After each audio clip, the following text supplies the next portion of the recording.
La Liga time. This time, Galacticos, we're going to play in Anoeta. Ooh, Saturday at 4 is going to be a tough game. The 11 players I want to see to play against Real Sociedad.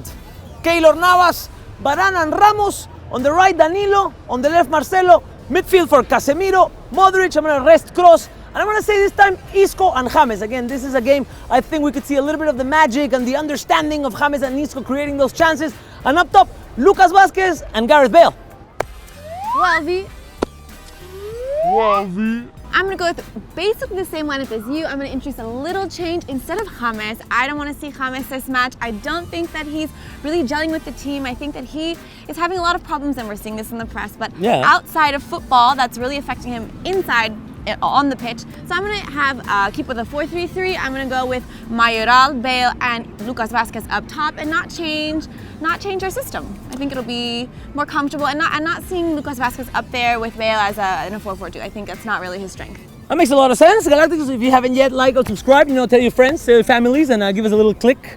So yeah, I mean, going back to the game in Real Madrid, yeah, maybe this could be a game where Mayoral is going to be a tense game. Yeah. Because, where there is only 3 games left and we can't afford to lose any points. Maybe, I don't know, maybe this is the kind of game that, will be too big for Mayoral. Or maybe it's one of the games that, kind of confirms that, he's Real Madrid material. What do you think? Yeah. Well, I think that the times that we saw Mayoral, and he did have one start, I think that he did a good job. And being as we don't have other true 9s, I think that he's a good option. This Real Sociedad team is a team that is inconsistent. We may see the worst of them, and I think that he could stand out. I personally like the way he plays. He's a young player. This is a time where I think he could, like you said, he could stand out. He could show that he's made to be on the first team. I think it's okay to give him minutes here.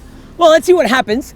Also, we have to talk about Cristiano and Benzema and the injury issue with also Jesse. The 3 of them are doubt. Well, they're not going to play this game, and we're not sure they're going to play on Wednesday, which is kind of the thing that has us worried. Yes, it has us very worried. It had us worried in the Champions League. It has us worried looking forward to the Champions League. I mean, Cristiano, we've been saying this for a long time, didn't need to play every minute of every single match, especially with his age. And not that 31 is so old, but being 31 years old, it takes you a lot longer to recover from matches, and you have to be extremely disciplined about your recovery. And I think the injury he has now, it's solely because of overload, fatigue for like playing too much. Right. And it's just ridiculous that Zidane Benitez said, hey, you don't need to play the last 30 minutes of these matches. I mean, I can think of these last, against Eibar, against Sevilla, against Villarreal. I mean, these were matches we were up against Celta. We won 7-1. He didn't need to play that entire match, and he played every single minute. Yeah, it's ridiculous. True. And the thing is, we thought at one point that Cristiano can withstand anything and he'll play every minute.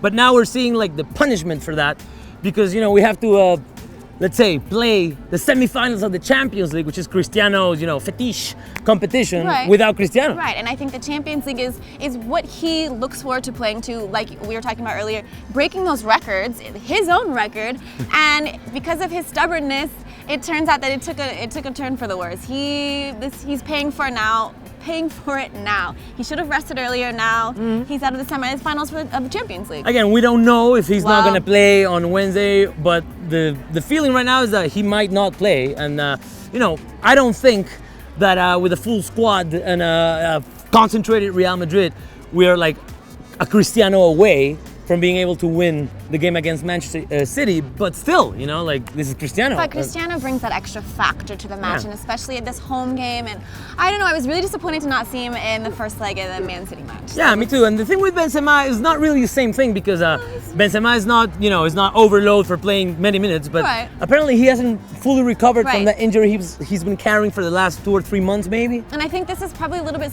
of stubbornness on the players' end in wanting to play those minutes and feeling like you're recovered, but maybe you're not being fully honest with the trainers saying I feel great, I feel 100%, when you really feel 80%. And it's one of those things where you have to let an injury recover fully so that it doesn't come back to bother you. I mean, we see that with Bale, Benzema now.